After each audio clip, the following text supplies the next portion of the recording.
Hello मेरे प्रिय साधकों, आप बहुत लालायित है। जिस दिन मैं वीडियो नहीं रख पाई तो तुरंत ही आपका वो मैसेज आ जाता है। तो मैं ट्राई तो करती हूँ, लेकिन ये सीजनल है, थोड़ा उम्र है तो सीजनल का थोड़ा वायरल ऐसा हो जाता है। चलो फिर भी आज हम सौंदर्य लहरी का 26वां श्लोक का रसास्वादन करेंगे। इससे पहले हर रोज की तरह, गुरुकुल की तरह आप समझ गए, तो चलो शुरू करते हैं। ओम सहनावतु सहनो भुनक्तु सवीर्यं कर्वावहै तेजस्विनावधीतमस्तु मा विद्विषावहै। ओम शांति शांति शांति।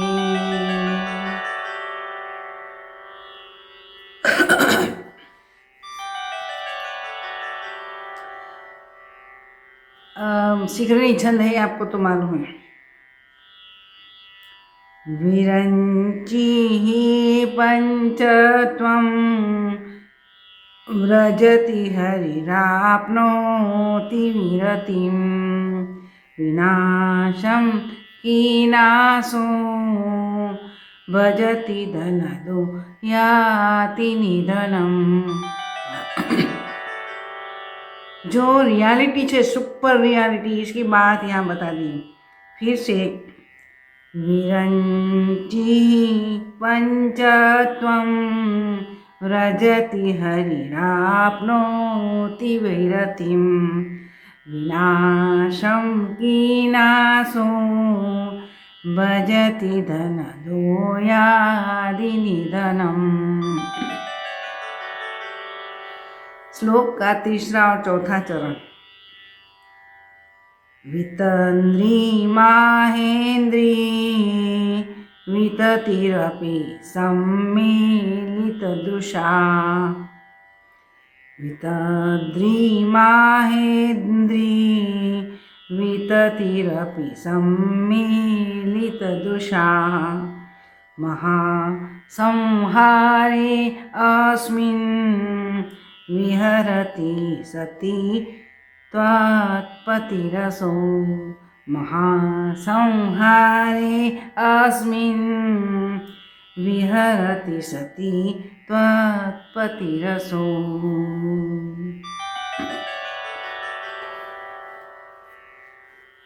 हे महासती, यानी कि हेमा त्रिपुर सुंदरी, क्योंकि मैथुनी सृष्टि है ने, तो कुछ भी हमें करना है तो एक से दो तो होना चाहिए। अकेला अकेला तो निजानंद में रहता है, लेकिन जो शेयर करना है हमें कुछ अच्छी अनुभूति आनंद की हुई, अगर दुख की भी हो तो भी आदमी जीव का स्वभाव ही शेयर करेगा तो अपना मन हल्का हो जाएगा। आनंद की बात शेयर करेगा तो और प्रफुल्लित हो जाएगा। ये मैथुनी सृष्टि की बात है। तो जो कुछ हमें कहना है तो कुछ सामने कोई कंपेनियन होना चाहिए ने। तो शिव और शक्ति, तो शक्ति को कंपेनियन बना दिया है यहाँ। तो सुनो, विरंची, ब्रह्मा विष्णु महेश इंद्रादि देव सभी की बात यहाँ बता दिए। हे महासती, महाप्रलय जब होता है, सृष्टि का महाप्रलय होता है, यानी कि लीन हो जाती है अपने बीज में, अपने गर्भ में, तब सृष्टि करता कौन है? हाँ, ब्रह्मा जी है। तो ब्रह्मा जी पचत्वम व्रजति, पचत्व मतलब पंच स्थिति है। जन्म એટલે बाल्यावस्था, तरुणावस्था, एडलेंस, वृद्धावस्था और मृत्यु की अवस्था। तो पंचत्वम व्रजति यानी कि मृत्यु को प्राप्त कर लेता है कौन? ब्रह्मा जी। कब? महाप्रलय के संहार समय, अर्थात नष्ट हो जाते हैं, उसी का अस्तित्व बिल्कुल तिरोहित हो जाता है, मर जाता है, ऐसा हम बोलते हैं। ब्रह्मा जी भी मर गए। सृष्टि पालक विष्णु, वो भी क्या करते? विरति पूर्णता को प्राप्त कर लेते हैं। विष्णु भगवान अपना जो बीज है जहाँ से उत्पन्न हुए हैं उसी में वो समाहित हो जाता है। इतना ही नहीं, यमराज जो सबको दंड देता है उसी का भी नाश हो जाता है, यानी कि मृत्यु को वरण कर लेते हैं वो। इतना ही नहीं, कुबेर है, धनपति कहा जाता है। कुबेर का लोग स्तोत्र करते लक्ष्मी के लिए और वो धन देता है, ऐसी एक धारणा है। तो कुबेर की भी मृत्यु हो जाती है। जिसको कभी तंद्रा नहीं आती है वे इंद्रादि लोग, यानी कि इंद्र वगैरह जो देवता हो हैं, वो कभी उसको तंद्रा नहीं आती। वो अनिमेष प्रकार से, अनिमेष एक भी निमेष यानी कि मटका मार लिया, आँख बंद हुई फिर खुल गई, उसको निमेष कहते। अनिमेष सुख भोगते हैं देवताओं, तो उसको निद्रा कहाँ से आएगी? नींद आएगी तो तंद्रा आएगा ना, सो जाएंगे तो तंद्रा आएगा, तब स्वप्न आदि होता है। लेकिन स्वर्ग में अनिमेष सुख है, वहाँ कभी तंद्रा निद्रा होती ही नहीं। तो महेंद्र आदि की भीड़ भी अपनी फैली हुई दृष्टि से नेत्र बंद करके निद्रा मग्न हो जाता है, निद्राधीन हो जाता है। इसका मायना यही है कि इंद्रादि जो देवता है अपनी अपनी ड्यूटी बजाते हैं और स्वर्ग में अनिमेष सुख प्राप्त करते हैं, वो भी महाप्रलय के समय निद्राधीन हो जाते हैं, अपने कारण में समा जाते हैं, जहाँ से उत्पन्न हुए वो समा जाते हैं, इनके निद्राधीन हो जाते हैं। परंतु एक ऐसी स्थिति है, हे सती महासती, आपके पति सदाशिव जो है वो उसी समय क्रीड़ा करते रहते हैं, वो नाश नहीं पाते, वो अजर अमर है, इसलिए नाश की तो बात आएगी नहीं, विनाश होगा ही नहीं उसी के अस्तित्व का। तो हे सती, हे महासती भगवती, आप प्रकृति के लिए ये शब्द इस्तेमाल किया है, शक्ति के लिए। विज्ञान भले उसे ऊर्जा कहे, लेकिन हमें तो यहाँ देवत्व यानी कि सब में प्रकाशमयी चैतन्य युक्त मानते हैं न, है ही। एक दिन एक दफ़ा ऐसा आएगा कि हमारे विज्ञान भी साबित कर देंगे कि ऑल ओवर दी एवरीवेयर चैतन्य आकाश है, चैतन्य है, चैतन्य में ही दुनिया है, यूनिवर्स है। तो हे महासती, आपके पति विहार करते, क्रीड़ा करते, अपने में निजानंद में रहते, उसी का अस्तित्व कभी ही नहीं मिटने वाला, क्योंकि अजन्मा है, अविनाशी है, शुद्ध बुद्ध नित्य है, तो वो कैसे मरेगा? सतियों के सतीत्व की इतनी महानता है। हमारे यहाँ सती, सत्य यानी कि सती, ये सती हमारे यहाँ सती करने का रिवाज हो गया था, बिल्कुल गलत था। बलात्, वो विधवा होने के वक्त बलात् ही उसको सती कर देते थे। दिकरी जो बढ़ गई जन्म में, आज भ्रूण हत्या करते, उसी जमाने 18वीं 16वीं सदी में उसी को दूध पीती करते थे, क्योंकि उसी का अस्तित्व नाश कर देते, क्योंकि दिकरी को बहुत जो तकलीफ होती है, और वो सती बलात् सती कर देते। इसी के पहले तो माँ बाप ही उसी को दूध का बड़ा जो वो होता है ने वेसल वासन पॉट, उसी में इतना दूध भर देंगे और बच्ची जो पैदा होती है तुरंत ही उसमें डाल देते हैं, बेचारी मर जाती है। जैसे पानी में आदमी मर जाता है वैसे ही दूध में मर जाता है। उसी के लिए दूध पीती दिकरी करने का एक रिवाज चला था। ऐसे तो दिकरियों की संख्या बढ़ गई और ये समाज की अव्यवस्था होने लगी, तो लोगों ने ये नियमों बनाए थे। बिल्कुल गलत है, बिल्कुल गलत है। आगे तो राजा राममोहन आदि ने सबने दूध पीती जो नियम था, माँ सती बनाने का नियम था, बलात् सती बनाने, उसी को भी तोड़ डाला, ये अच्छी बात है। तो सती किसे कहते? सत्य यानी कि बीइंगनेस को जान लेते, अपना अस्तित्व है कहाँ से आया, मैं कहाँ से उत्पन्न हुई, वो सत्य यानी कि बीइंगनेस। असति, अस्ति, तो अस्ति है होने का, जो बीइंगनेस का भाव है वही सती है, तो वही शक्ति है।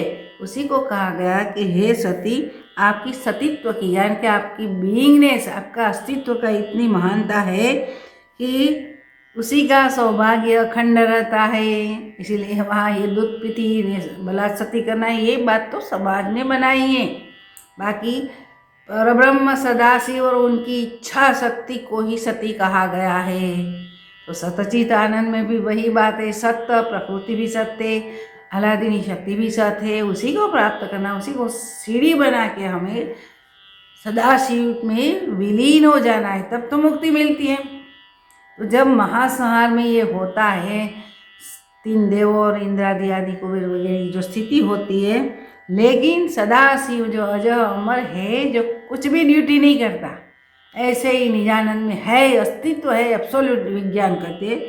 तो देखो कि एक सुंदर सजीवारोपण अलंकार कर दिया, दृष्टांत अलंकार कर दिया, यानी कि अतिशोक्ति तो नहीं कहा जाएंगे, एग्जेजरेशन तो नहीं है, लेकिन जो रियलिटी है उसकी बात करते।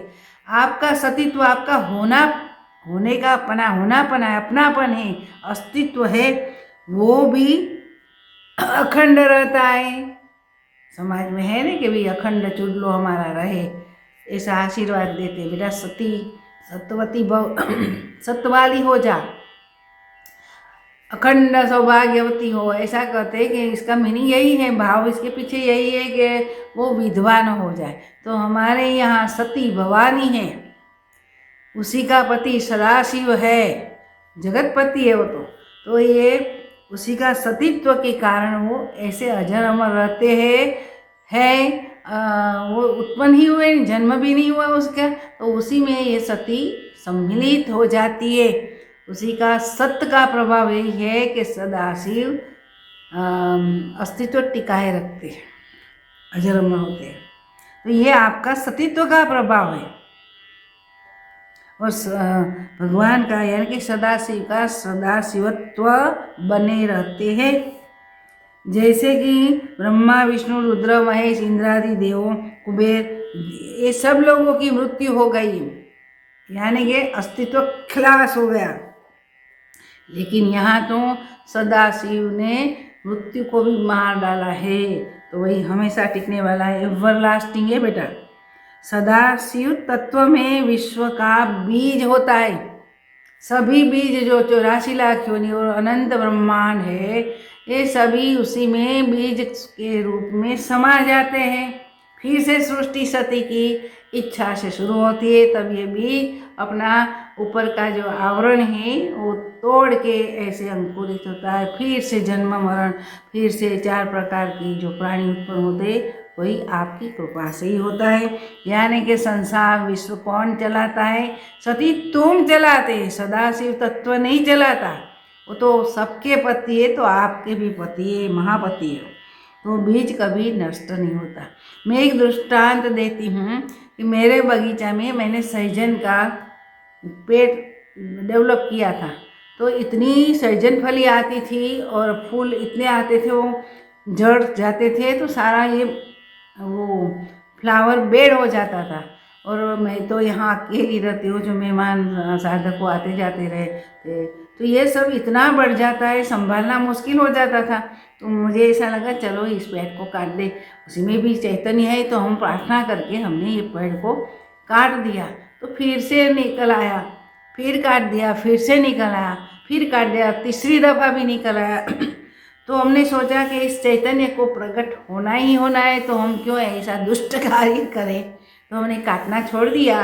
अभी बड़ा हो गया है, सहजन की फली भी आती है, सबको मैं बांटती है प्रसादी में। तो जहाँ तहाँ एवरीवेयर, अत्र तत्र इधर उधर एवरीवेयर चैतन्य कण है। उसको सती की कृपा होती है, माँ जय त्रिपुर सुंदरी आपकी कृपा होती, तुरंत ही स्प्राउट हो जाते हैं और बड़ा पेड़ हो जाते। वैसे ही चैतन्य में जब सभी भी समा जाते हैं, यानी कि तिरोहित हो जाते, अनएक्सप्लेन हो जाते, समय आते ही ये माँ सती आपकी कृपा से फिर से डेवलप होते, स्प्राउट होते, फिर से ये सृष्टि की रचना होती है।